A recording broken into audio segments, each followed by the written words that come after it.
तर तुम्हाला हे कळलं स्क्रुटिनी रिटर्नमध्ये रिटर्न ज्यांनी भरले हे रेग्युलर रिटर्न भरतायत, लेट फीज भरून का भरेनात पण रिटर्न भरतायत ते, त्यांची स्क्रुटिनी होण्याकरता एक ऑप्शन आहे डिपार्टमेंटकडे.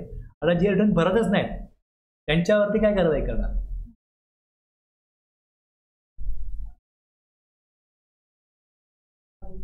हां सर मला पण एक चालेल अरे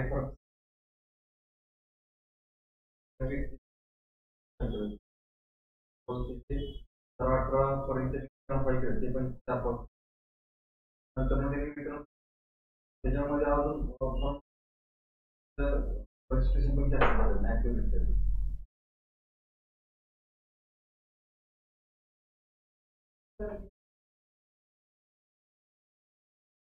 काय आलंय? हां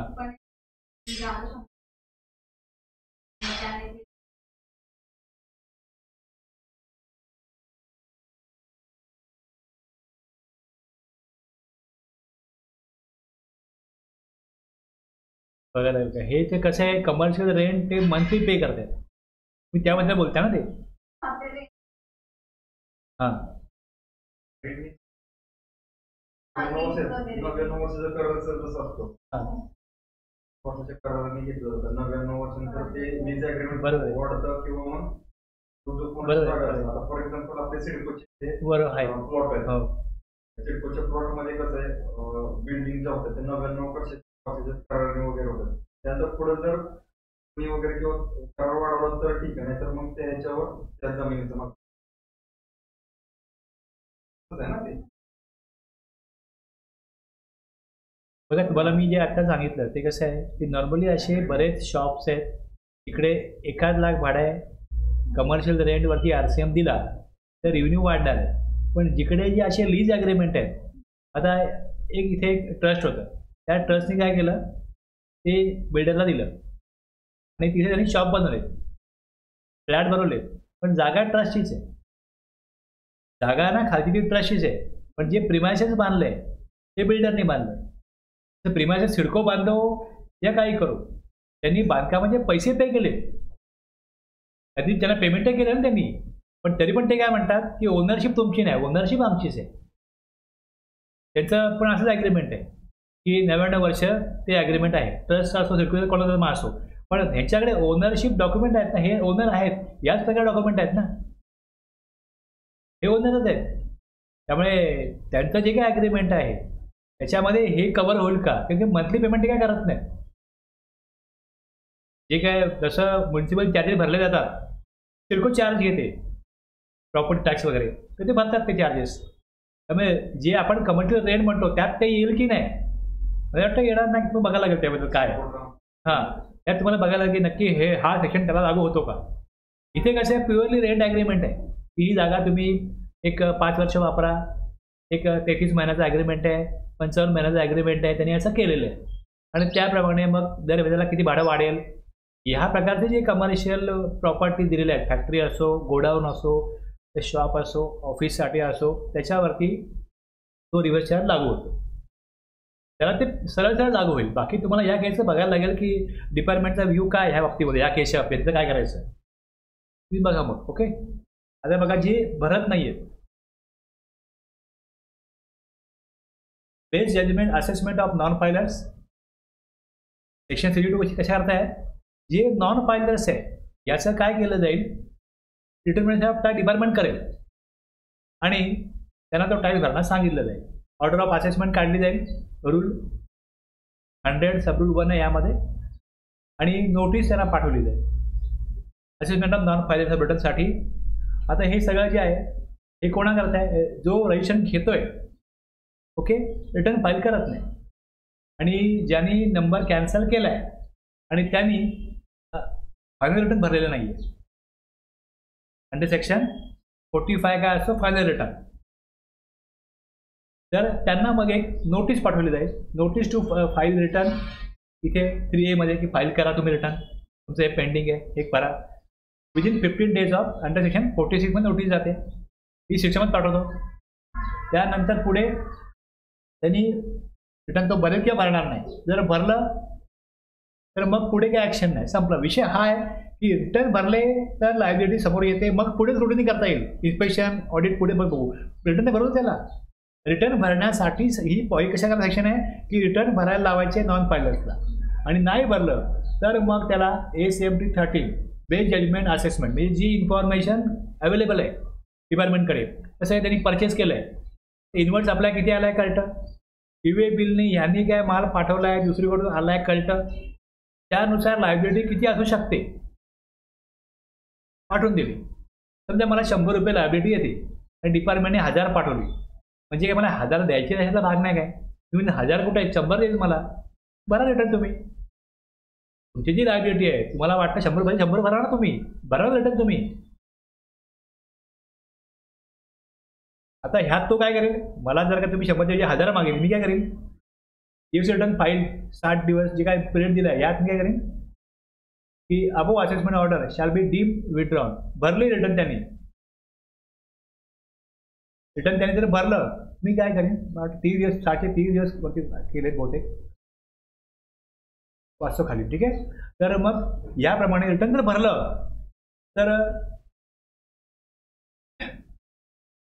त्यांनी भरल्यानंतर above assessment order shall be deem withdraw, जी ऑर्डर काढली ती विथड्रॉ, म्हणजे 1000 रुपये मागतोय ना ऑर्डरमध्ये ती विथड्रॉ होईल. त्यांनी दाखवलं विचार 1 भरला 3 भरला टॅक्स भरला, विषय संपला. लक्षात. उद्देश फक्त काय याचा, एक फोर्स क्रिएट होतो की नॉन असेसमेंट जे नॉन फायलर्स आहेत त्यांनी काय करायला पाहिजे, रिटर्न भरायला पाहिजे. आता तुम्ही जी केस सांगताय की त्यांनी 4 रिटर्न भरले 17-18 मध्ये आणि नंतर ते भरलेच नाही, मग इथे डिपार्टमेंटचा दुर्लक्ष झालं. ज्यांच्या अंडर हा तो एरिया होता, तो टॅक्सपेअर होता, त्या ऑफिसरनं केलं नाही. जर एखाद्याने नंबर काढलाय आणि जर त्याचा 6 रिटर्न तो भरत नाही तर त्याच्यावरती लक्ष ठेवण्याचं काम कोणाचं होतं, त्यांचं ते काम आहे. आणि त्याच्यामुळे सगळी गडबड झालेली आता ही किती वर्ष झाली, 18, 19, 20 आणि हे आता 24, 8-7 वर्ष होतात आणि त्याचा नंबर कॅन्सलही होत नाही. मी काल पण सांगितलं मला कंपोजिशन बिल्डर आहे त्याचा नंबर कॅन्सल नाही झाला अजूनपर्यंत, रिटर्न त्यांनी भरले नाही. आता हां, जर मग ह्या कंपोजिशनकडे सिस्टम पण लक्ष देत नाही आणि अधिकारी पण लक्ष देत नाही, तर त्यांना जरी वाटलं की आपण ते राहून गेलं आपल्याकडनं, काय त्यावेळेस आपल्याला टेन्शन होतं, आपण दुर्लक्ष केलं, बरोबर आपल्याला कंटिन्यू करायचं आहे, आज ते काय करणार आहेत.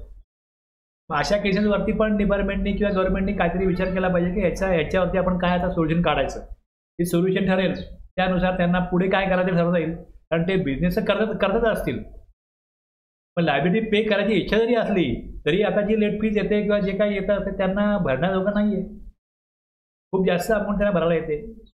जशी अमनेस्टी स्कीम का काढतात की त्यांना जगवायची आहेत ना, या अमनेस्टी स्कीम थोडी तर अमाऊंट कमी भरा आणि यापुढे इमानदारीत काम करा. तशी काहीतरी अमनेस्टी स्कीम त्यांच्याकडनं आणली तर काहीतरी होईल त्यांचं, अदरवाईज त्याचे लढत राहतील. तर त्याच्यावरती गव्हर्नमेंट आता तरी काही ॲक्शन घेत नाही आहे, पण उद्या ॲक्शन घेईल तेव्हा काय करणार आणि कुठल्या प्रकारची ॲक्शन घ्यायची. त्या माणसाकडे काय नाहीच आहे, तुम्ही त्याच्याकडे काय वसुली कराल.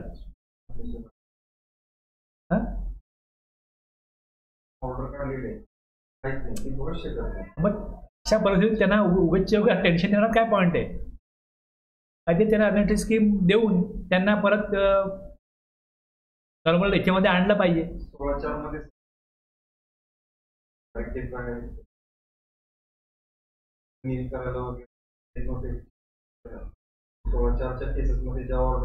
हां, ते ठीक आहे, ते ठीक आहे, ते होणार आहे. लॉस केला पण हा वेगळा विषय आहे ना. ह्या विषयामध्ये काय करायचं, तर 16च्या आता सगळ्यांनीच फोर्स क्रिएट केला म्हणून ते झालं. हां, तर इथे कंपोजिशन स्कीममध्ये असे जर का 2-4 किंवा असे काही हजारो केस नसतील, शेकडो केस असतील, तर ते लोक असेच म्हणजे भीतीमध्ये कायम धरत राहतील आता की आम्हाला भरत आहे यापुढे पण भरू शकत नाही. पण त्यांनी काहीतरी असं करायला पाहिजे की तो बिझनेस दुसऱ्या त्यांच्याकडून असेल फॅमिली मेंबर त्या नावावरती पुढे कंटिन्यू करून टॅक्स भरला पाहिजे. तो नंबर राहू द्या असंच की आम्ही भरतोय टॅक्स, बाबा या काळापासून तरी भरतोय. तो बिझनेस बंदच आम्ही केला, त्या नावाने बिझनेस बंद केला म्हणजे तिथपर्यंत त्याच्या पुढे लायबिलिटी येणार नाही. बिझनेस बंद केला तर लायबिलिटी पुढे येणार नाही, भले नंबर कंटिन्यू आहे. कसं आहे पण हे फारच आहे की इतके वर्ष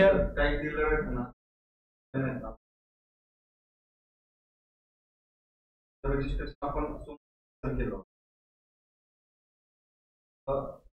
कॅन्सल केल्यानंतर 90 दिवसाचा कालावधी बरोबर आहे. रिवोकेशन त्याच्यावरून एक चुकीचं काय झालं त्याला चुकीचं कॅश मध्ये पेमेंट करून टाकलं 4 ते 5 लाख रुपये कॅश त्याच्यावर भरून टाकलं साधारणतः 15 दिवसांनी रजिस्ट्रेशन कॅन्सल झालेलं 2023 ला कॅन्सल केलं त्याच्यानंतर त्यांना रिवोकेशन गरजेचं होतं त्यावेळेला की 10 दिवसामध्ये आपण डिसिंग पर्यंत वगैरे परिस्थिती असेल की 270 दिवस पण 4 ते 5 लाख रुपये भरून पण मला तर काहीच करता येईल. बरोबर आहे. कायद्यानुसार त्याला सांगितलं की हायकोर्टामध्ये जा बरोबर तिथून हे करून घे त्याला करू शकत नाहीये काय बरोबर आणि सीए ला आम्ही परत करू पण ह्या गोष्टी बोललो नाही तर किंवा काय आता मी तुम्हाला जे जे पॉईंट सांगतोय हा सेक्शन आहे हा रूल आहे बरोबर आहे ना हे तुम्हाला काय जबाबदारीने काम करायचं आहे हे मी तुम्हाला सांगतोय. आता जसं तो व्यक्ती ॲडवाईस करतो तेव्हा सीएने ॲडवाईस केला की तुमचा नंबर कॅन्सल झाला तुम्ही हे करा आणि त्याने 4-5 लाख रुपये कॅशला भरले आता त्यांनी चुकीचा ॲडवाईस दिला तर त्याच्या क्वालिफिकेशनला महत्त्व आहे का कुठल्या व्यक्तीकडे कायद्याचं काय नॉलेज आहे याच्या ह्यालाच महत्त्व आहे. पण लोकांना वाटतं सीए म्हणजे देव आहे कारण काही कोणाचं ऐकतात कमीत कमी त्या माणसाने सेकंड ॲडवाईस घ्यायला पाहिजे. मी कोणालाही काही ॲडवाईस करतो मी सांगतो की मला प्रॅक्टिकल एक्सपिरियन्स नाही आहे मी तुम्हाला सेक्शन सांगतो रूल सांगतो याप्रमाणे प्रोविजन हे सांगतो तरी पण तुम्हाला जरी वाटत मी बरोबर बोलतोय तरी पण तुम्ही सेकंड ओपिनियन घ्या. माझा जे काय ॲडवाईस आहे याच्यावर तुमचं नुकसान झालं तर मी जबाबदार नाही. जेव्हा अमाऊंट मोठी असेल तेव्हा मी सांगतो की मी बोलतो म्हणून काम करू नका तुम्ही दुसरा ॲडवाईस घ्या. तुमच्यासाठी दूरगामी वाईट परिणाम होऊ शकतात माझा ॲडवाईस जर चुकीचा असेल तर माझ्या मते बरोबर आहे तरी पण तुम्ही सेकंड ॲडवाईस घ्या. 5 लाख रुपये अडकले गेले त्यामुळे आता काय होतं की म्हणजे पुढच्याचा पाय खोलत झाला अगोदरच तो टेन्शनमध्ये होता टेन्शन अजून वाढवलं त्याचं पैसे पण गेले आणि आता तो अजून पण अडकलेला आहे. त्याला रजिस्ट्रेशन पण चालू करायचं तो रेल्वेचे वगैरे तो आहे ना तिथं म्हणजे मनुष्यबळ वगैरे प्रोव्हाइड करतो त्याची बिलं त्याला अडकलेले आता ती बिलं पण त्याला मिळत नाही. आता हे कोर्टात गेला हायकोर्टात गेला आणि त्यांनी सगळं केलं अजून 6 महिने जातील. ओके ठीक आहे चला ठीक आहे तो रिटर्न भरेल मग त्याला लेट फीज इंटरेस्ट भरायला लागेल तेवढा भरला का त्याचा परत काय होईल रुटीनला येईल सगळं काम रिटर्न तो भरत राहील परत त्यांनी रिटर्न नाव फायनल झाला तर परत त्याला नोटीस पाठवा हे काम राहील डिपार्टमेंट असंच राहिले. पण याचा उद्देश काय रिटर्न त्यांनी भरले लोकांनी रिटर्न वेळेत भरले पाहिजे त्याच करता आहे कारण की जी काय तुम्ही ऑर्डर काढलेली असेल ACMP 13 मध्ये DFC 7 मध्ये ती त्याला काय अर्थ नाहीये तो जे भरेल काही विड्रॉ होणार आहे लक्षात घ्या. This section commences with a non obstante clause हे काय दिले बघा इकडे की हा सुरुवात कशी होते याची नॉन ऑब्स्टॅन्ट क्लॉजनी सुरुवात होते म्हणजे इकडे notwithstanding anything to the contrary contain in section 73, 74, 74 यामध्ये काय दिलेलं असतं. याचा उद्देश आता त्यांनी रिटर्न भरलेलं नाही आहे किती वर्ष झाली 1 वर्ष 2 वर्ष 3 वर्ष ॲक्च्युली 6 महिन्यात त्याचा नंबर कॅन्सल केला तर हे सगळं घडणारच नाही. पण हे काय केलं यांनी की कुठे काही दिलेलं असो म्हणजे 73मध्ये लिमिट आहे GSTR 9 भरल्यानंतर 3 वर्षात नोटीस ऑर्डर 2 वर्ष 9 महिन्यात नोटीस काढायची आणि मग 3 महिन्यात ऑर्डर काढायची असं आहे ना.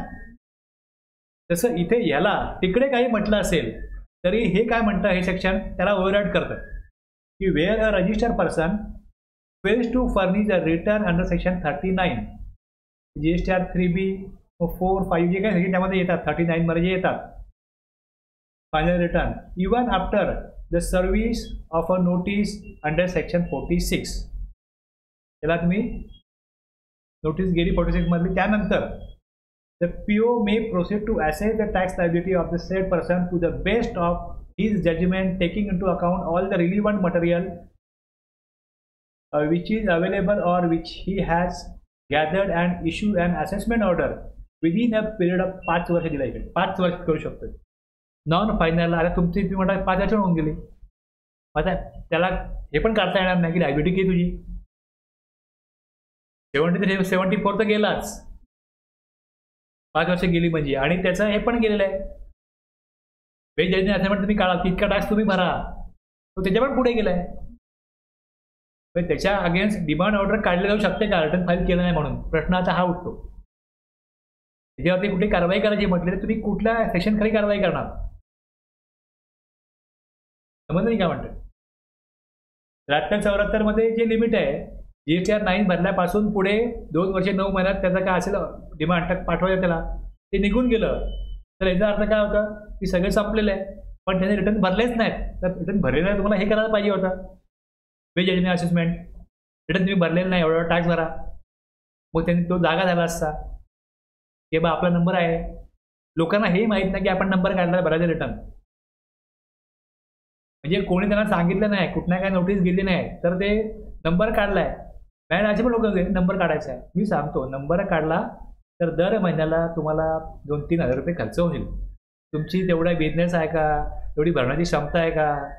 असं असतं का? अनेकांनी त्यांना नंबर काढायची दुकानं आहेत, नंबर काढून देतात, त्यांना काय सांगायचं ना बाकी पुढचं, हे कोणाकडे जाऊन विचारत पण नाही. कोणते बोलले नंबर आहे तुम्हाला बिझनेस देऊ, हे नंबर काढतात. पण नंबर काढणं एवढंच फक्त काम नाही ना, तो नंबर काढल्यानंतर पुढे काय करायचं आहे याचं त्यांना गाईडलाईन कोण देत नाही.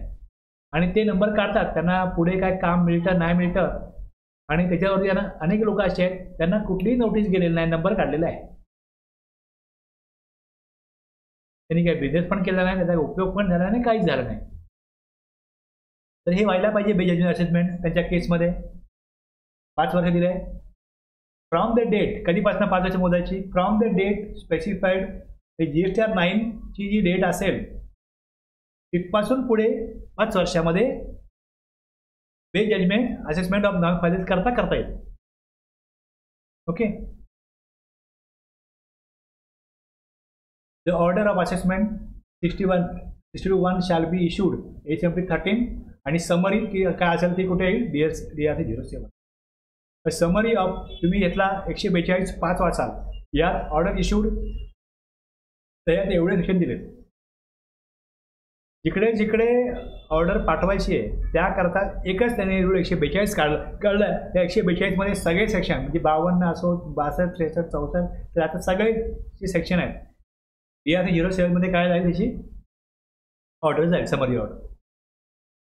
आणि पुढे हे सगळं एवढं केलं, त्याला ऑर्डर गेली, मग पुढे काय करायचं? Where the registered person furnish a valid return within 60 days of the service of the assessment. 60 दिवस आहेत. तर मी इथे बघतो, मला डाऊट आहे. जेव्हा का आपल्याला अमेंडमेंट करताना काय राहून जातं, म्हणून मी मग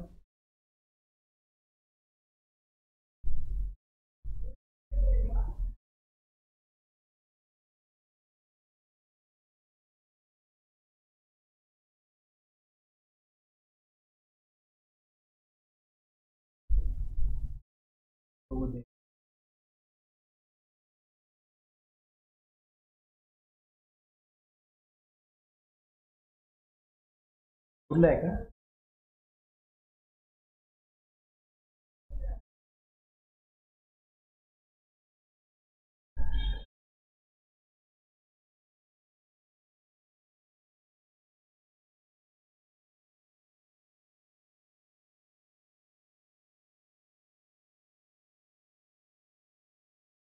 ते वाटलं नाही आता.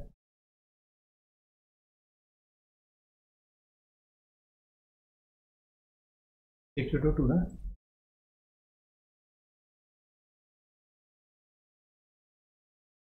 60 दिवस केलेत ना, पहिले 30 दिवस होते, तर हे 60 केलं. ओके. मी मला आठवतं 30 ते 60, 37 झालेले, तर 60 दिवस आहेत. पहिले 30 दिवस होते, 60 दिवस केले. ते बरोबर आहे. इथे पण वरती पण बरोबर आहे, हे पण 60 दिवस इथे बरोबर आहे, आणि खाली पण 60 दिवस झालेले आहेत अमेंडमेंट होऊन.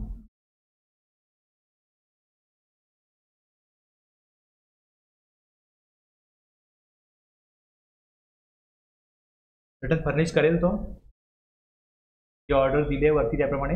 The said assessment order shall be deemed to have been withdrawn, but the liability for payment of interest, payment, late fees continue return भरताना हे इंटरेस्ट आणि लेट फीस भरावीच लागते. इंटरेस्ट न भरता रिटर्न होईल, पण लेट फीस घ्यावीच लागते, भरावीच लागते. त्या सिस्टम पुढे जात नाही.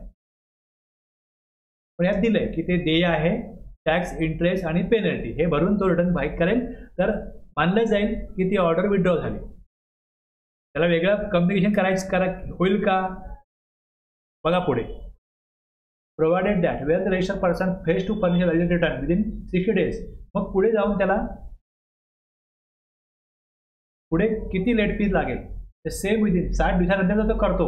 Payment of additional late fees 100 रुपये फॉर इच डे. आता जे नॉर्मल फी आहे ती लागणार नाही, तरी ह्याला ही एक्स्ट्रा लागेल फी. 60 दिवसानंतर त्याला एक्स्ट्रा लेट फी भरायला लागेल, एवढं दिलं आहे. आणि इंटरेस्ट वगैरे भरायला लागेल.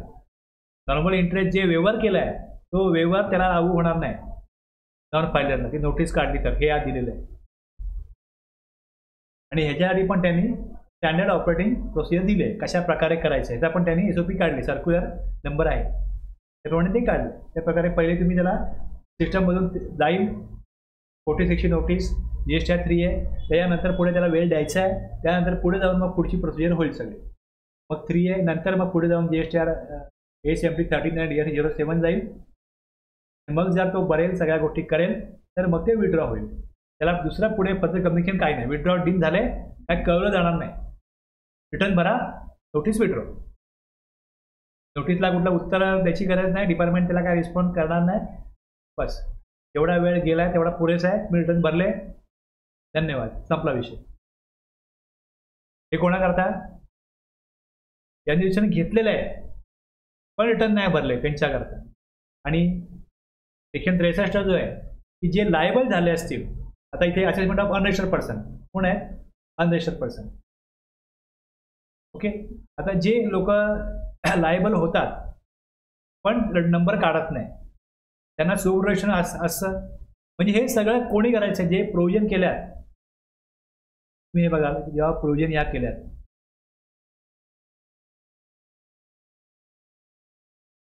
Registration,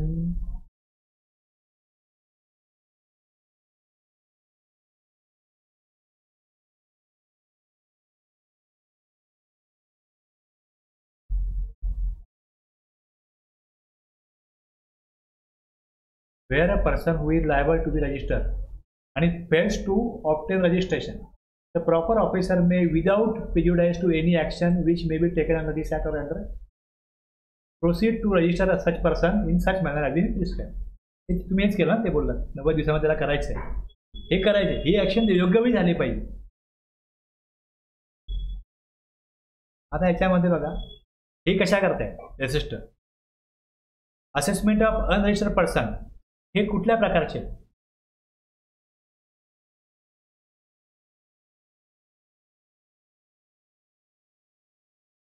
This section is applicable to unregistered person, that is person who are liable to obtain registration under section 22 and have been failed to obtain registration will come within the scope of this section. आणि दुसरं also covers where registration was cancelled. 29(2) मध्ये cancel कोण करतं? Registration 29(2) मध्ये cancel कोण करतं? टॅक्सपेयर का department?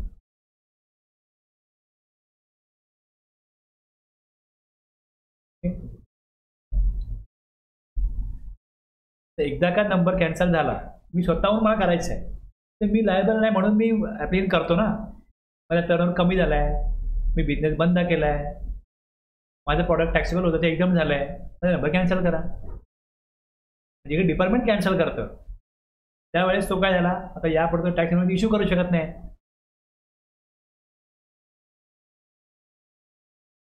इथे पण याच प्रकारे आहे. Notwithstanding anything to the contrary containing section 74 okay. Override करतो त्या प्रोविजनला 74च्या. आणि इथे पण तुम्ही बघाल तर इथे पण within a period of order within a period of 5 years दिले फ्रॉम द डेट स्पेसिफाईड 44. म्हणजे 5 वर्षामध्ये यांचं रजिस्ट्रेशन कॅन्सल केलं आहे, डिपार्टमेंटने कॅन्सल केलं आहे. वेअर टॅक्सेबल पर्सन मुळात कोणाला म्हणतात की जो लायबल टू बी रजिस्टर आहे पण जनरेशन घेतलेलं नाही आहे. ज्यांनी घेतलं असेल तो पण त्यात कव्हर होतो. टॅक्सेबल पर्सनमध्ये असं आहे जो लायबल टू बी रजिस्टर आहे आणि जो रजिस्टर आहे, हे दोन्ही कोण असतात? taxable person. Taxable person fails to obtain registration even though liable to do so, or whose registration has been cancelled under section 29(2). म्हणजे PO ने कॅन्सल केले, but who was liable to pay tax, the PO may proceed to assess the tax liability to such taxable person to the best of his judgment for the relevant tax period and issue an assessment order within a period of 5 years. याच्या time भरल्यापासून. Okay, आणि provided that no such assessment order shall be passed. Order pass करण्यापूर्वी त्याचं म्हणणं ऐकून घेणं गरजेचं आहे. आपण बी घर त्याला द्यायचं. लक्षात, हे कोणा करताय?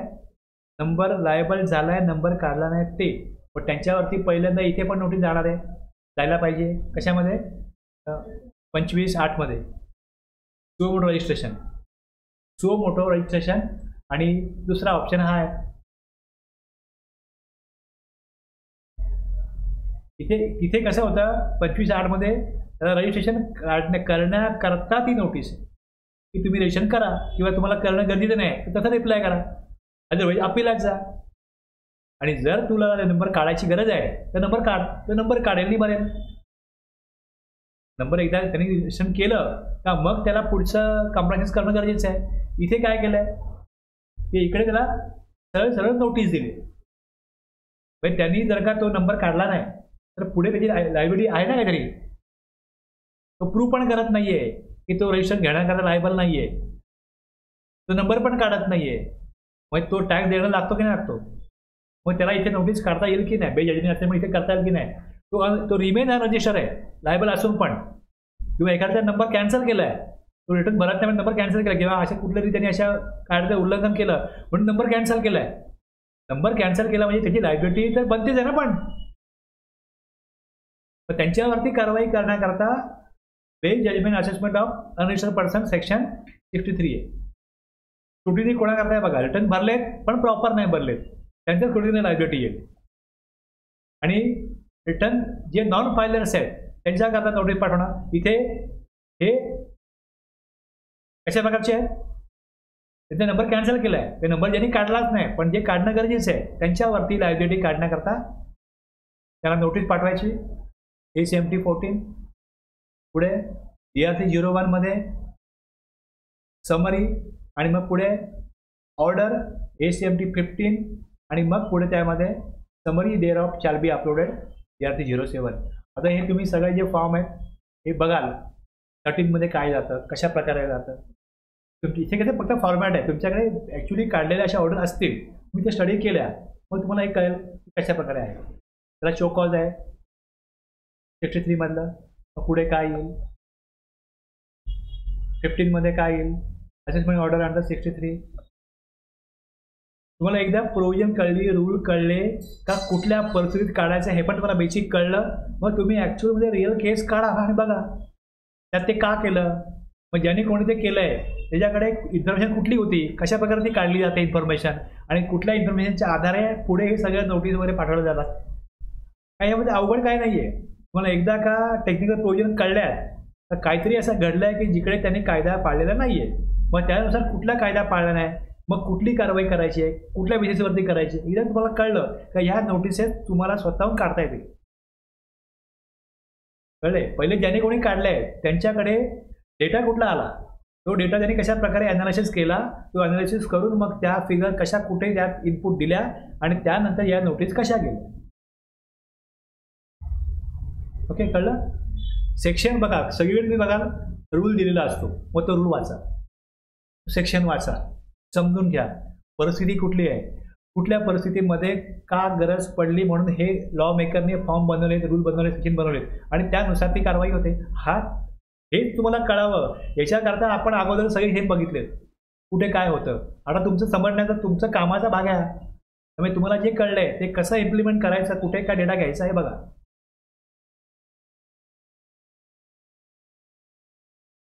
समरी असेसमेंट काय आहे? समरी असेसमेंट याच्यामध्ये काय होतं हे पण तुमच्याकडे नेहमी चालत नसेल तर प्रोव्हिजन असेसमेंट आहे, हे समरी असेसमेंट पण नेहमी चालत नसेल. Summary assessment, PO notices evidence showing tax liability.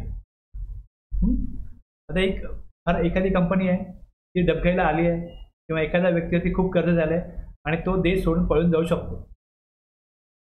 Assessment made to protect interest of revenue, PO notices evidence showing tax liability and assessment made to protect interest of revenue.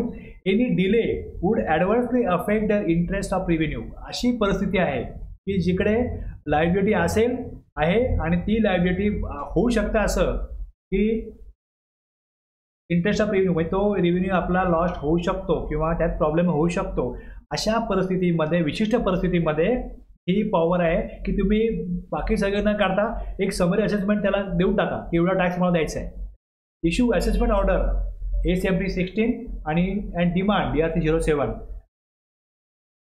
आणि एखाद्याला पाठवलं. असे काही त्यांच्याकडे पुरावे आहेत PO कडे, म्हणून त्यांना एक पॉवर दिले की तुम्ही त्याला पाठवा.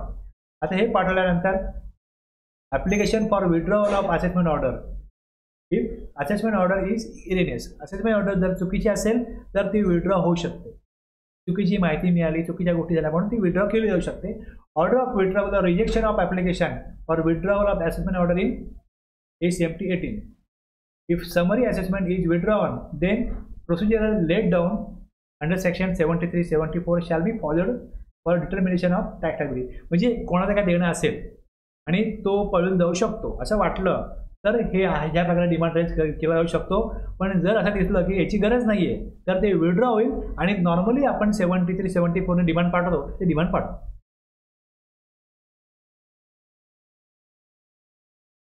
PO may on any evidence showing the tax liability of a person coming to his notice with the previous permission of additional commissioner or joint commissioner proceed to assess tax liability of such person to protect the interest of revenue and issue an assessment order if he has sufficient ground to believe. बघा एवढं सगळं बघायचं, सगळं बघून मग ते वाटत असेल तर तो ॲडिशनल कमिशन जॉईंट कमिशनरची परमिशन घेऊन हे करणार.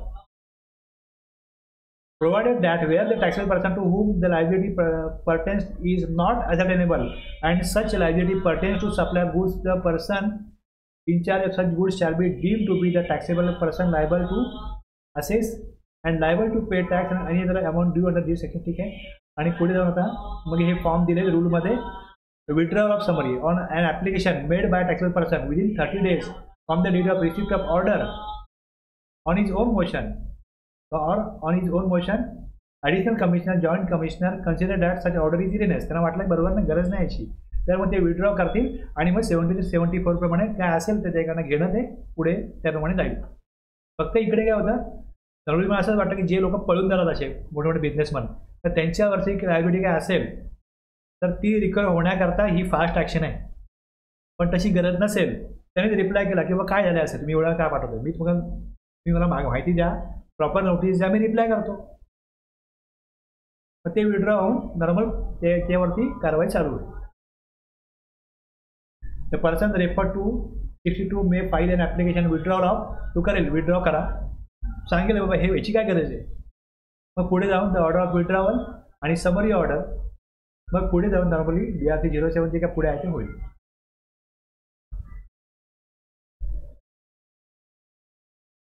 झालं एकदा हे का. मग जर का आता स्क्रुटिनीमध्ये असं वाटत असेल की ह्याच्यावरती दुसरी कारवाई काय करायची, एक 70-74 नोटीस पाठवा किंवा मग जाऊन त्याचं ऑडिट करा, इन्स्पेक्शन करा. पुढे जाऊन जर ऑडिट सापडलं पाहिजे, स्क्रुटिनी करण्यापेक्षा ऑडिट करणंच गरजेचं आहे, जास्त त्यांच्याकडे गडबड दिसते.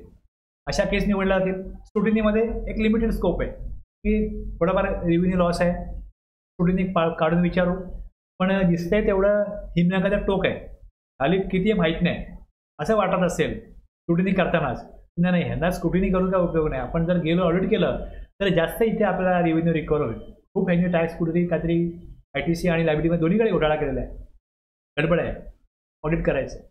तर ऑडिट मीन्स काय होतं, आता ज्या वेळेस बघा तुम्ही याचे डेफिनेशन बघा काय ऑडिटची, तुम्ही जे ऑडिट करता की त्याच्यात सांगितलं नोटीस पाठवली, सगळे डॉक्युमेंट घेऊन आले, डॉक्युमेंट मॅनेज करता येतील, कसेही कुठेही फिगर मॅनेज करता येतील.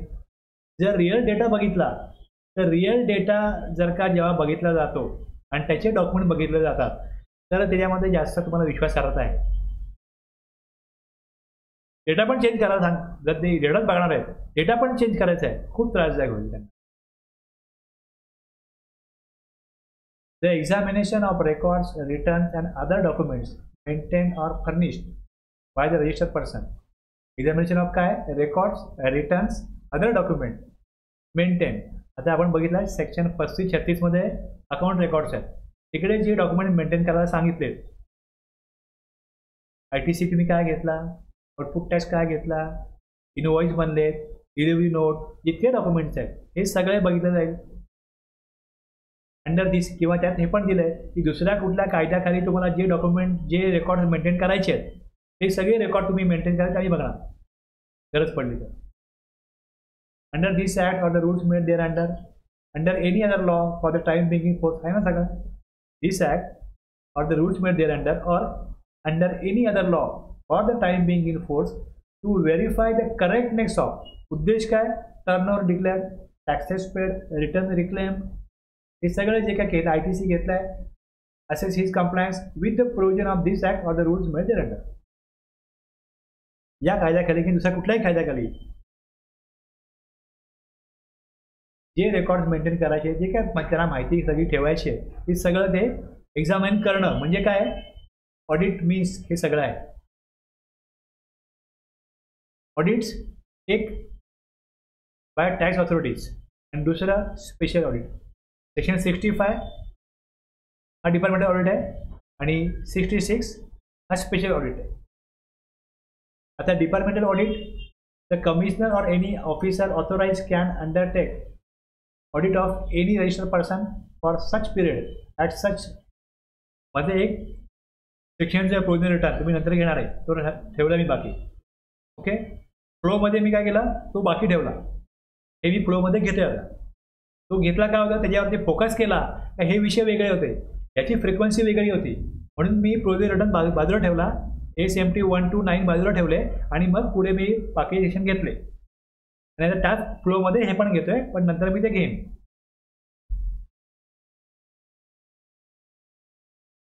Frequency and in such manner as may be prescribe. आणि special audit, registered person can be directed to get his record including books of accounts examined and audited by a chartered accountant किंवा cost accountant during any stage of scrutiny, inquiry, investigation or any other proceedings depending upon the complexity of the case. म्हणजे इथे डिपार्टमेंटचे लोक जाऊन audit करतील आणि इकडे काय होईल की त्यांना सांगितलं जाईल की आम्ही एक चार्टर्ड अकाउंटंट, डिपार्टमेंट सांगेल की चार्टर्ड अकाउंटंट किंवा कॉस्ट अकाउंटंट तुमच्याकडे तुम्हाला देतोय, त्याच्याकडून तुम्ही ऑडिट करून घ्या.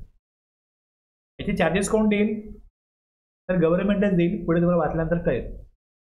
टॅक्सपेअरला ऑडिट करण्याकरता तिकडे त्याला एन्व्हायरमेंट द्यायचं आहे, हेल्प द्यायची आहे, तिकडे त्याला सपोर्ट द्यायचा आहे, कोऑपरेट करायचं आहे. पण बाकी करेल कोण? डिपार्टमेंटचे लोक करतील किंवा डिपार्टमेंटने अपॉइंट केलेला CA करेल किंवा कॉस्ट अकाउंटंट करेल. ओके, आता इथे जेवढं त्यामध्ये गुंतागुंत असेल आणि जर गव्हर्नमेंटला वाटलं की आपण आपल्या डिपार्टमेंटच्या लोकांकडनं करण्यापेक्षा आपण एक्सपर्ट एखाद्या अकाउंटंट, चार्टर्ड अकाउंटंटकडनं किंवा कॉस्ट अकाउंटंटकडनं करावं, तर ते आहे ऑप्शन. आता महाराष्ट्र बऱ्यापैकी एज्युकेटेड स्टेट आहे, पण काही स्टेटमध्ये तेवढे एज्युकेटेड लोक नसतील डिपार्टमेंटकडे, तर ते 66 प्रमाणे कुठलं तरी चार्टर्ड अकाउंटंटकडनं किंवा कॉस्ट अकाउंटंटकडनं करू शकतात. उद्देश काय?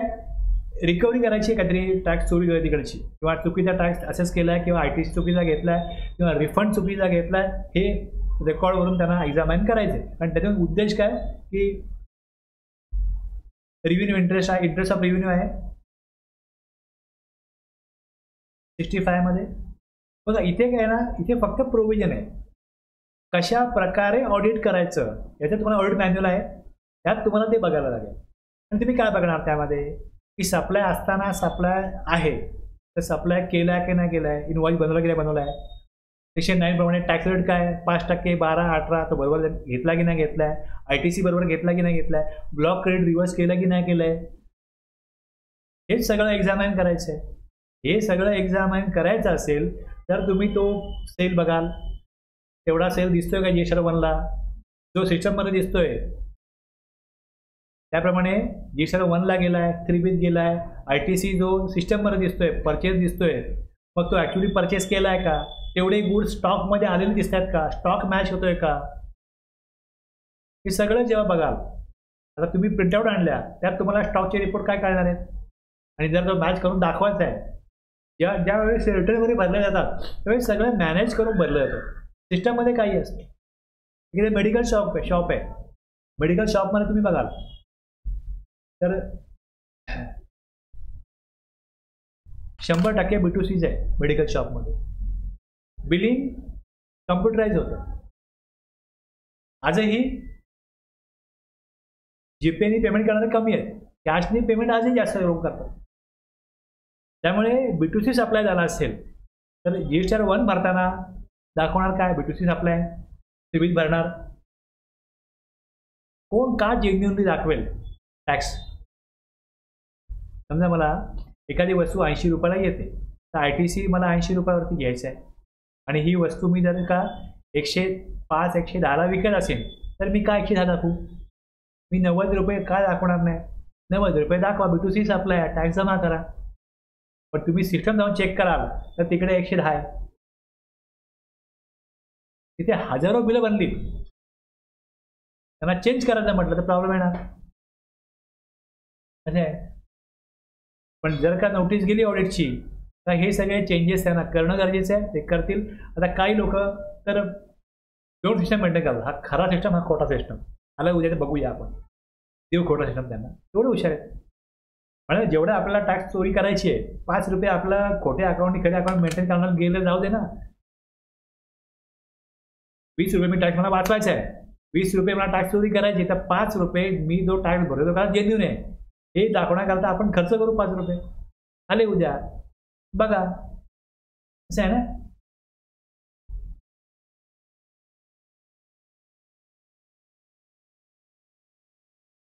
लक्षात घ्या काय तुमच्या समोरची चॅलेंजेस काय, तुम्हाला ज्या प्रोव्हिजन माहिती आहेत, तरतुदी माहिती आहेत, त्यानुसार सगळं काम झालं आहे की नाही. सेलचं, परचेसचं, RCM, FCM, interstate supply, interstate supply सगळं तुम्ही बघणार.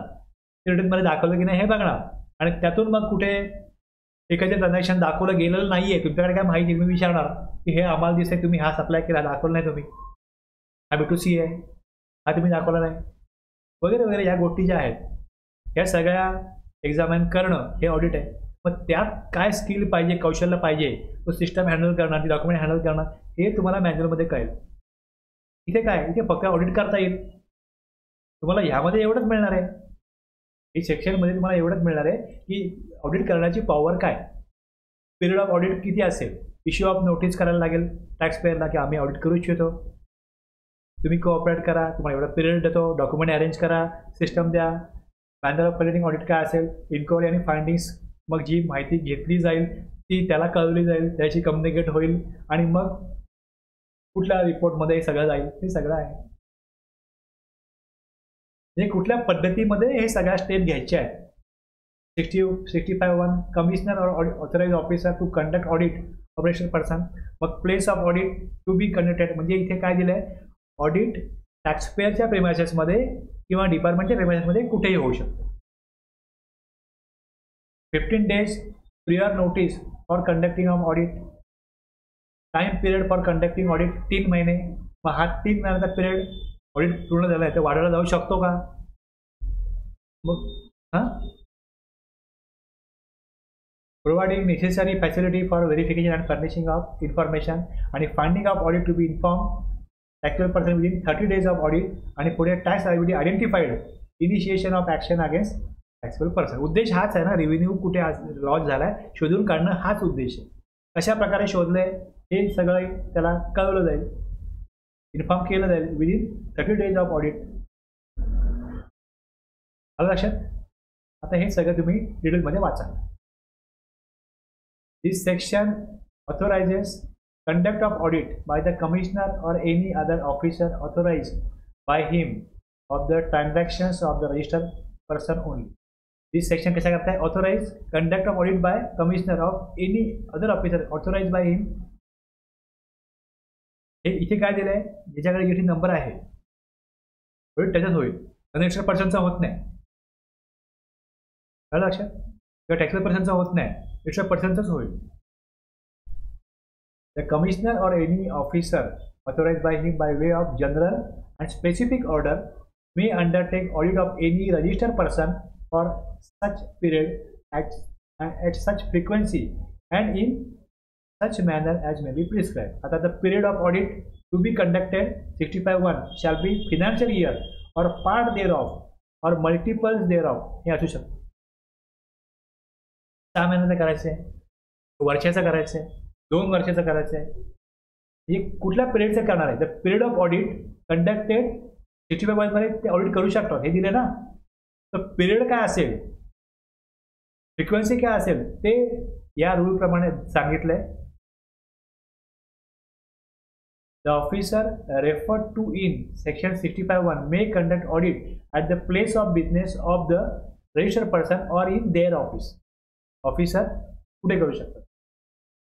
आता हे ऑडिट करायचं आहे त्याच्या अगोदर नोटीस पाठवायची. The registered person shall be inform bye way of notice issued notice not less than 15 working days prior to the conduct of audit such manner as may be prescribed. तर या प्रकारे notice आहे LET 01 मध्ये, notice for conducting audit. Rule 102 101 मध्ये sub rule 2 मध्ये where it is decided to undertake the audit of registered person in accordance with the provision of section 65, जिकडे गव्हर्नमेंटकडे power आहे की आम्ही तुमचं ऑडिट करू इच्छितो त्याप्रमाणे PO shall issue a notice in GST LET 01 in accordance with the provisions of section 65(3) मध्ये ते नोटीस पाठवतात की आम्हाला ऑडिट करायचं आहे 15 दिवस अगोदर. तुम्ही हा पण आता फॉर्म बघाल वाचाल तुम्हाला कळेल की काय त्यामध्ये गुंतागुंत काही नाही. हा त्याला नोटीस जाईल, त्याला सगळं प्रिपेअर करायचं आहे. आणि whereas you are required to afford the undersigned the necessary facilities to verify books of account, records, documents as may be required in this context and furnish such information as may be required. आता ह्या प्रकारे notice जाईल, तो consult करेल त्याच्या कन्सल्टन्सची. ही notice आली आहे, ही legally आहे का, आपल्याला यांना कोऑपरेट देणं गरजेचं आहे का, त्याला ॲडवाईस मिळेल की तुम्हाला हे ऑडिट त्यांना कंडक्ट करायचे आहे, तुम्हाला त्यांना कोऑपरेशन करायला लागेल, तुम्ही हे डॉक्युमेंट सगळे त्यांना द्या किंवा त्यांना जे पाहिजे तुम्ही काय देणं गरजेचं आहे हे ते ॲडवाईस घेतील. त्याप्रमाणे डिपार्टमेंटच्या पर्सनला त्याला हे सगळं द्यायचं आहे, हे त्याला कम्युनिकेट होईल. ही नोटीस आल्यानंतर नोटीस आली रजिस्टर्ड पर्सनला माहीत नाही की आपण काय करायचं, तो कन्सल्ट करेल ना, पण त्याला कळेल की हे करायचं आहे. अशा प्रकारे होईल, काय होईल मग पुढे त्याला ॲडवाईस मिळाला तो कोऑपरेशन देईल. The audit under section 65(1) shall be completed within a period of 3 months from the date of commencement of the audit. मी मगाशी वाचताना विचारलं 3 महिन्यात ऑडिट व्हायला पाहिजे, हे नॉर्मल प्रोसिजर आहे, नॉर्मल पिरियड आहे. हा पिरियड एक्सटेंड केला जाऊ शकतो provided that where the commissioner is satisfied that audit in respect of such registered person cannot be completed within 3 months, he may for the reason to be recorded in writing extend the period by further period not exceeding 6. आणखीन ते extend केलं जाऊ शकतं. त्या audit करण्याचे पहिले काय केलं, त्यांना नोटीस गेली, मग ऑडिट ॲक्च्युली सुरू करायचं. समजा मला नोटीस आली की ऑडिट सुरू करायचं, मी बोलतो ठीक आहे मी सगळं अरेंज करतो, तुम्ही या ऑडिट करायला. आता ऑडिट कधी करायचं आहे, कधीपासून करायचं आहे सगळं कळल्यानंतर commencement of audit, the expression commencement of audit shall mean the date on which the records and other documents called for by the tax authorities are made available by the registered person or the actual institution of audit at the place of business, whichever is latter. तुम्ही आलात, मला सांगितलं audit करायचं आहे, आज जरा आमचा accountant नाही आहे, तुम्ही आज नका येऊ प्लीज, 4 दिवसांनी या. ओके, तर ठीक आहे. आता date on which records and other documents called for are made available by registered person, एक किंवा actual institution of audit at the place of business, हे कधी सुरू झालं actually audit, whichever is later, ती डेट काय, commencement of audit. 3 महिन्यात करायचं आहे ना, मग 3 महिन्यात कधीपासून नोटीस पाठवणार, 3 महिन्यात नाही, जी काय ऑडिटची कार्यवाही चालू करायची आहे ती करण्याकरता जे काही डॉक्युमेंट किंवा सिस्टम पाहिजे ते सगळं दिलेलं आहे. ती डेट तिथपासून 3 महिने ऑडिट पूर्ण करायचे. कळलं की नाही कळलं? आणि तिथपासून जर ते ऑडिट करत असतील आणि जर का जे काय काम चाललंय ते PO कम्युनिकेट करेल कमिशनरला आणि कमिशनरला वाटलं की अरे यांचा 3 महिना होणार नाहीये, तर आणखीन त्यांना ऑर्डर काढतील ते की आणखीन पिरियड वाढवा, यांचं करा ऑडिट कंटिन्यू करा. नॉर्मल पिरियड 3 महिन्यात अपेक्षित आहे डिपार्टमेंटला किंवा लॉ मेकरला की 3 महिन्यात ऑडिट झालं पाहिजे. पण ज्यांचं ऑडिटसाठी या केसेस सिलेक्ट केल्या आहे त्यांचा टर्नओव्हर तर खूप मोठा असेल आणि त्यामध्ये तितके डॉक्युमेंट बघायला चेक करायला वेळ लागत असेल तर तो पिरियड वाढवला जाऊ शकतो. म्हणजे इथे इंटरेस्ट ऑफ रेव्हेन्यू आपल्याला काहीतरी मिळणार आहे पण आणखीन डीप खाणायला पाहिजे तर घ्या अजून पिरियड काढा काढून. नॉर्मली 3 महिन्यात पूर्ण करा. काय दिसत नाही तर जाऊ दे, सोडू द्या. पण जर का दिसत असेल काय मिळत असेल तर तो पिरियड वाढवा 6 महिने अजून. ही प्रोव्हिजन आलेली आहे. म्हणजे लॉ मेकरचा विषय काय की जी काय बघायला लागतं गव्हर्नमेंटला पण की आपल्याला किती टॅक्स मिळतोय. जे 100 रुपये जर टॅक्स मिळतात आणि जे गव्हर्नमेंटचे इतर डिपार्टमेंट आहेत त्यांचा जो व्यवस्था खर्च आहे तो आज जरी 30% असेल म्हणजे 70%च विकासाकरता मिळतात. उद्देश काय रेव्हेन्यूचा की ह्या जो टॅक्स कलेक्ट करा आणि आपल्या देशाकरता लोकांकरता ज्या सुविधा गरजेच्या आहेत त्या द्या. पण जर याच्यावरच खर्च झाला ऑडिट करा 3 महिने नाही 6 महिने नाही करतात ऑडिट, मग तेवढी लोक ठेवायला लागते गव्हर्नमेंटला, तेवढ्या लोकांना पगार द्यायला लागेल किंवा CA अपॉइंट केले त्यांना चार्जेस द्यायला लागतील. यातून मग अजून जर का ह्या 100 ते 40% खर्च झाले की रेव्हेन्यू यावा, रेव्हेन्यू कमी येतोय आणि खर्च जास्त होतोय तर उपयोग काय मग त्यातला. त्यामुळे नॉर्मल पिरियड 3 महिने ठेवला आहे पण जर तेवढं आउटपुट मिळणार असेल तर तो पिरियड वाढवला जाऊ शकतो. प्रॅक्टिकली असा विचार केला 3 महिन्यात करायला पाहिजे, 3 महिन्यात व्हायला पाहिजे. तुम्हाला एवढीच आयडिया येईल की इथे काय लायबिलिटी मिळते की नाही मिळते. जर मिळत असेल तरच ते पिरियड वाढवतील असं मला वाटतं, माझा व्ह्यू आहे. ओके बरोबर कळते पटते. During the course of audit the authorised officer may require the registered person to afford him the necessary facility to verify the books of accounts or other documents as he may require, to furnish such information as he may require and render assistance for timely completion of the audit. म्हणजे एक तुम्ही त्याला assistant द्यायला पाहिजे. बरोबर आहे ना. काय फाईल पाहिजे, डॉक्युमेंट पाहिजेत तेवढे शोधा तुम्ही, असं नाही हे जरा काढून द्या पाहिजे ना असिस्टंट कोणतरी. The PO authorized to conduct audit of the records. हे काय मॅनर काय असेल, manner of conducting audit rule 101(3) मध्ये.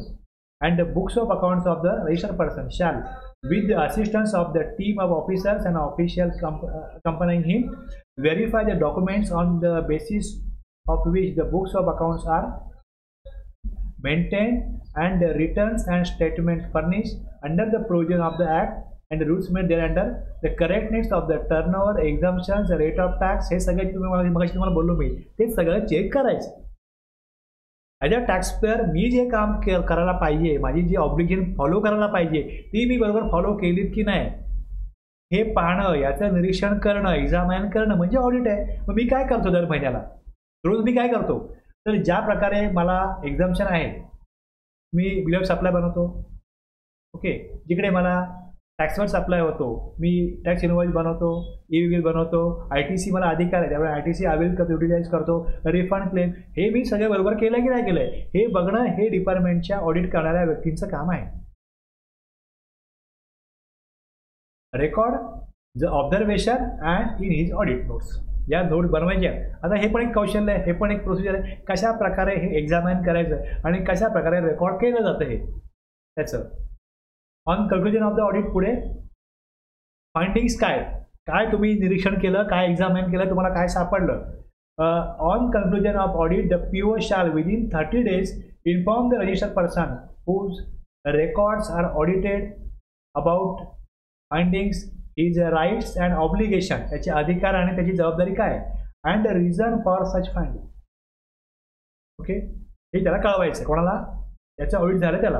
ऑडिट संपल्यानंतर PO इन्फॉर्म करेल 30 दिवसामध्ये रजिस्टर पर्सनला तुमच्याकडे आम्ही ऑडिट करून आम्हाला काय सापडलं अबाउट द फाइंडिंग्स.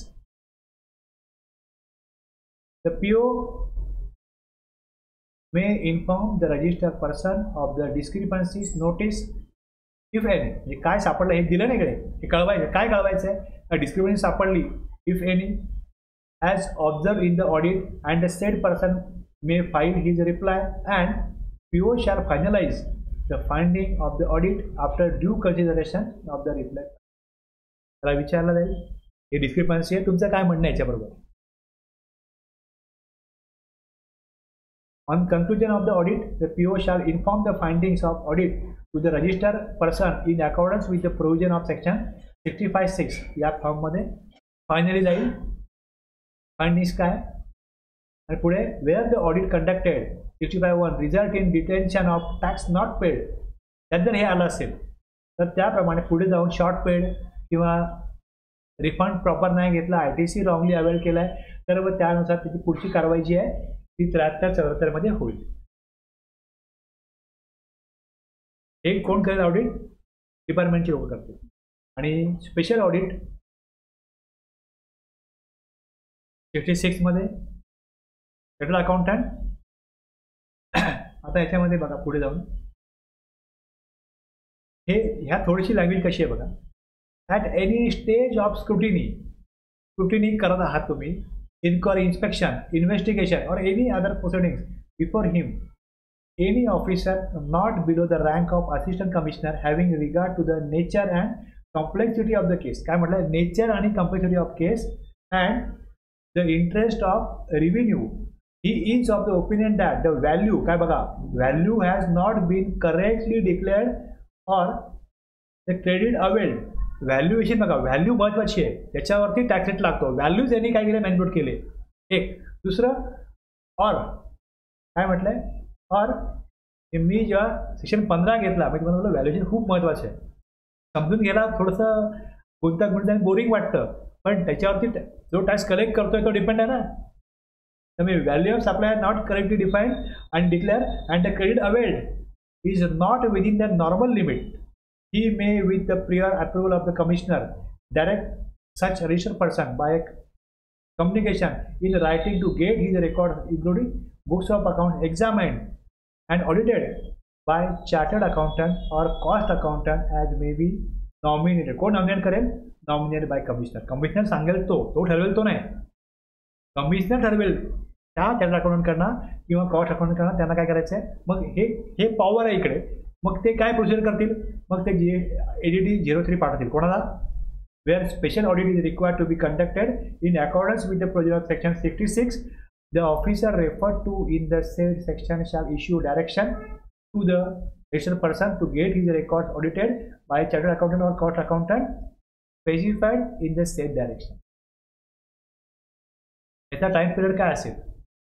डिपार्टमेंटला काय म्हटलंय? 3 महिने आणि 6 महिने पुढे एक्शन होऊ शकतं. इथे काय म्हटलंय बघा, ते चार्टर्ड अकाउंटंट और कॉस्ट अकाउंटंट सो नॉमिनेटेड, जो नॉमिनेट करतील, shall within the period of 90 days, 3 महिने म्हटले नाही, 90 दिवस म्हटलं, submit a report of such audit duly signed and certified by him to the said assistant commissioner mentioning therein and such other particulars as may be specified. आता हे 90 दिवसांमध्ये व्हायला पाहिजे. व्हायलाच पाहिजे का? Provided that the assistant commissioner may on an application made to him in this behalf by a registered person or the chartered accountant or cost accountant or by any material and sufficient reason extend the said period by a further period of 90. आता तो registered पर्सननी सांगितलं की बाबा माझा आता season आहे, मला काय प्रॉब्लेम आहे, अकाउंटंट आजारी आहे, त्याचं काय ऑपरेशन आहे, तुम्ही जरा पुढे करा. अजून मध्येच निघालं ते 90 दिवसात पूर्ण होत नाही. काय झालेलं आहे मला माहित नाही, तो व्यक्ती आजारी आहे, तुम्ही पिरियड वाढवा, आम्ही तुम्हाला पुढे करू. म्हणजे इथे the assistant commissioner may on the application made to him in this behalf by registered person पण सांगू शकतो की मला काय प्रॉब्लेम आहे, तुम्ही पुढच्या पिरियडमध्ये करा ऑडिट. पण त्याला पहिले नोटीस दिली 90 दिवसाची, मग तो पिरियड वाढवला जाऊ शकतो. रजिस्टर्ड पर्सनला पण गरज लागू शकते आणि जो चार्टर्ड अकाउंटंट आहे किंवा कॉस्ट अकाउंटंट त्यांना पण गरज लागू शकते, पिरियड वाढवला जाऊ शकतो. वेगवेगळ्या परिस्थितीमध्ये ऑडिट पूर्ण होत नाहीये तर रजिस्टर्ड पर्सन किंवा मग तो CA किंवा CMA पिरियड वाढवून मागू शकतात. The provision of section 56(1) shall have effect notwithstanding that the accounts of the registered person have been audited under any other provision of this act. ह्याचा अर्थ असा आहे की 65 मधलं ऑडिट जरी झालं असेल तरी पण 66 ऑडिट होऊ शकतं का, हा प्रश्न आहे. 65 मध्ये ऑडिट केलं, डिपार्टमेंट ऑडिट झालं तर काय वाक्य आहे,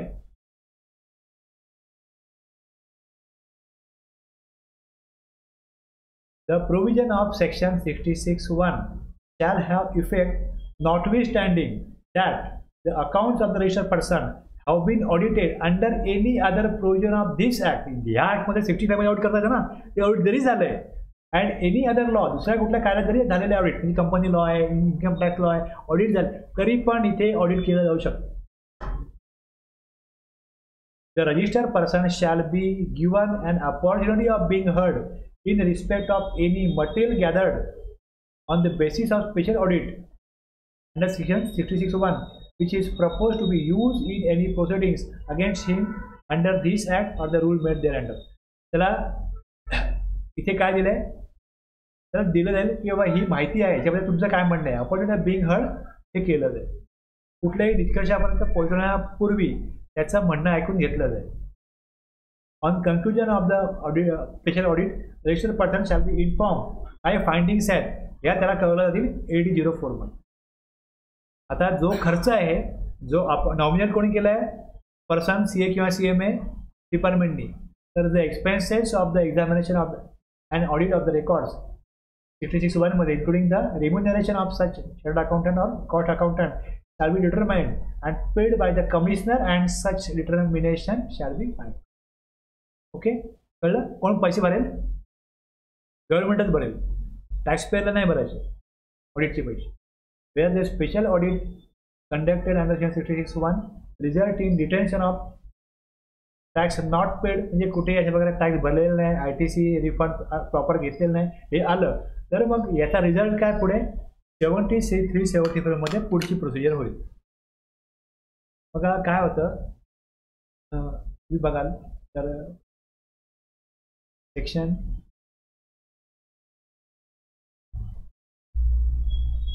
हे सगळं करण्याची गरज काय हे लक्षात घ्या.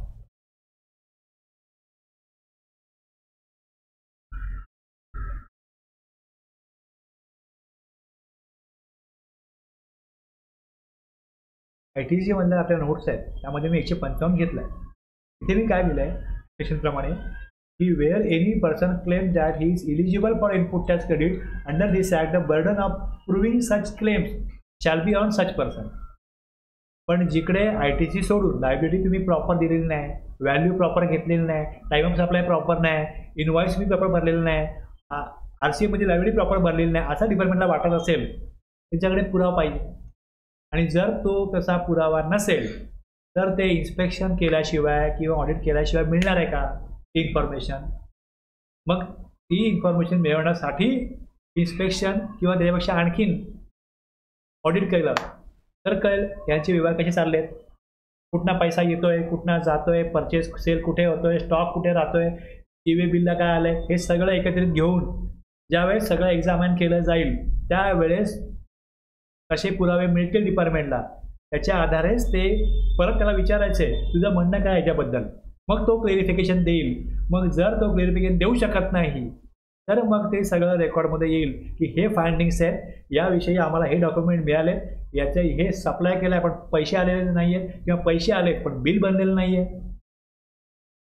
लक्षात, परचेसचा स्टॉक याचा दिसतोय, सेलमध्ये स्टॉक कमी दिसतोय, कुठेतरी B2C मध्ये त्यांनी स्टॉक टाकला आहे, ते बिल बनलेलं नाही आहे, हे सगळं ऑडिट केल्याशिवाय काय कळणार नाही. आणि त्यानुसार ते सगळे फाइंडिंग्स काढल्यानंतर त्याचं एक्सप्लेनेशन त्याला विचारल्यानंतर तो जर का त्याबद्दल काय बोलू शकत नाही म्हणजे ती लायबिलिटी त्याची देणं लागतो हे होईल. आता ITCचं कसं आहे, टू बी आला तर मॅचिंग होईल, त्यामुळे आणि ITC बद्दल त्याला बर्डन ऑफ प्रूफ त्याच्याकडे आहे, पण output tax refund burden of proof कोणाकडे आहे, डिपार्टमेंटकडे आहे. म्हणून हे सगळं एक्झामाइन करा, सगळे पुरावे गोळा करा आणि मग त्याला 73-74 मध्ये नोटीस पाठवा. जेव्हा नोटीस डिपार्टमेंट पाठवतं तेव्हा सगळे पुरावे डिपार्टमेंटकडे पाहिजे.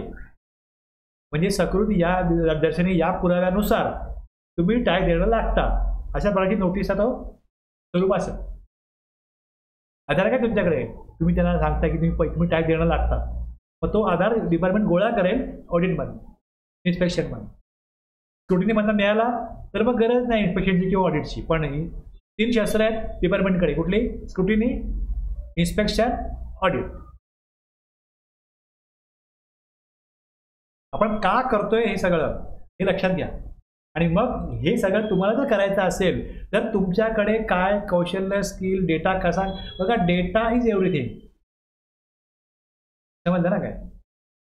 डेटा कसा कलेक्ट करायचा आणि मग हे सगळं प्रोसिजर कशा प्रकारे करायची हे तुम्ही प्रॅक्टिकली करणार आहात. जे लोक करतायत तुम्ही त्यांना जोडले जा, बघा, आणि मग तुम्ही हे करू शकाल.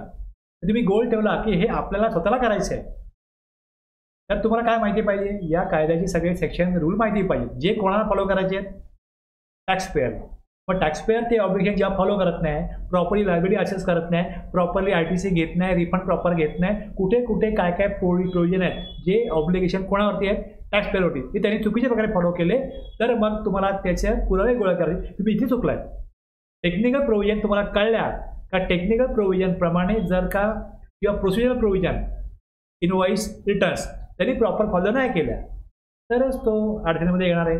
कायदा कुठे तोडला त्याने, डिफॉल्ट कुठे केला कायद्याचा, हे शोधून काढणं हे ऑडिटमधलं किंवा इन्स्पेक्शनमधलं काम आहे किंवा स्क्रुटिनीमधलं काम आहे. आलं लक्षात? आपण जे सेक्शन अगोदर शिकलो आणि हे आता बघतोय, या दोन्ही मधलं अंडरस्टँडिंग आणि लेवल वेगळी, लक्षात घ्या.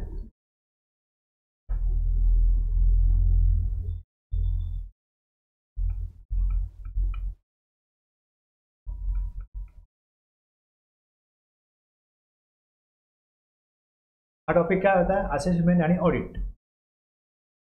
कळलं तुम्हाला सगळं व्यवस्थित?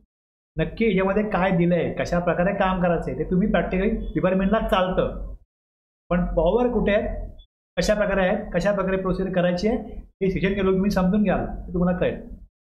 आता याच्यामधला जो पार्ट राहिला आहे माझा प्रोव्हिजनल असेसमेंटचा, मग मी जी आयडिया दिलेली आहे की कशा करताय प्रोव्हिजनल असेसमेंट. ओके, समजलं ना काय? हे तुम्ही वाचलं तरी तुम्हाला कळू शकतं की जिकडे 2 पॉईंट आहेत, where the taxable person is unable to determine the value of goods or services or both, आणि determine the rate of tax. म्हणजे मला as a tax payer properly compliance करायचं आहे, पण व्हॅल्यू कशी काढायची याच्याचा प्रॉब्लेम आहे. आणि दुसरं रेट ऑफ टॅक्सचा प्रॉब्लेम आहे. ITCचे समोरून देणार आहे मला ITC प्रोव्हिजन प्रॉब्लेम असू शकत नाही. हे 2 मुख्य प्रॉब्लेम आहेत. व्हॅल्यू डिटरमाइन करता येत नाही ॲज पर सेक्शन 15 केलेले रूल, आणि तसं वर्क कॉन्ट्रॅक्ट आहे, 12 घेऊ का 18 घेऊ मला माहीत नाही. या 2 केसमध्ये हे करण्याचा उद्देश हा आहे की जर मी माझ्या मनाने व्हॅल्यू डिटरमाइन केली, रेट डिटरमाइन केला, आणि जर डिपार्टमेंटला वाटलं की व्हॅल्यू चुकीची आहे, रेट चुकीचा आहे, तर मग डिपार्टमेंटला नोटीस पाठवेल, आणि नोटीस जर पाठवेल तर मला टॅक्स, इंटरेस्ट आणि पेनल्टी पण लागेल. मला पेनल्टी नाही भरायची. हे का दिलं आहे टॅक्स पेअरसाठी? की तुम्हाला जर का डाऊट आहे इकडे व्हॅल्यू ऑफ सप्लायमध्ये किंवा रेट ऑफ टॅक्स लायबिलिटीमध्ये, तर तुम्ही काय करा, ॲप्लिकेशन करा आणि त्यांच्याकडनं काय घ्या, याबद्दल माहिती घ्या की आम्ही व्हॅल्यू कशी काढायची, कशी व्हॅल्यू येईल आमची, किंवा रेट ऑफ टॅक्स काय असेल. आणि तोपर्यंत रिटर्न जे भरतोय ते प्रोव्हिजनली व्हॅल्यू काढा आणि रेट द्या आणि भरा. आणि फायनली जेव्हा भरलं जाईल तेव्हा फायनल लायबिलिटीमध्ये जी अमाऊंट समजा मी भरतोय ती 18 भरतोय आणि मला 12 आली, तर मी रिफंड घेईन. मी 18 भरून माझं नुकसान होईल, 12 भरायची आहे, मी भरीन पण 18, पण 18 का भरू, मला 12 टॅक्स लागतोय. व्हॅल्यू पण मला तिकडे 95 व्हॅल्यू व्हायला पाहिजे. मी 100 समजा 100 घेतली तर जास्त व्हॅल्यू घ्या, टॅक्स जास्त जाईल माझा. म्हणजे टॅक्स पेअरला एकतर एक्साईज टॅक्स भरायचा नाही आहे आणि कमी टॅक्स भरला तर नोटीस नको आहे. या दोन्ही केसमध्ये टॅक्स पेअर सिक्युअर होऊ इच्छितो, मग तो डिपार्टमेंटला विचारतो की मी आता मला सांगा मी काय करू, व्हॅल्यू आणि टॅक्स पेअर तुम्ही सांगा. तो भरेल एक्स्ट्रा तर रिफंड घेईल, कमी भरला तर मग त्याच्याकडनं भरून घेतला जाईल. पण त्याला कुठल्याही प्रकारे तो डिफॉल्टरच्या केसमध्ये जाणार नाही.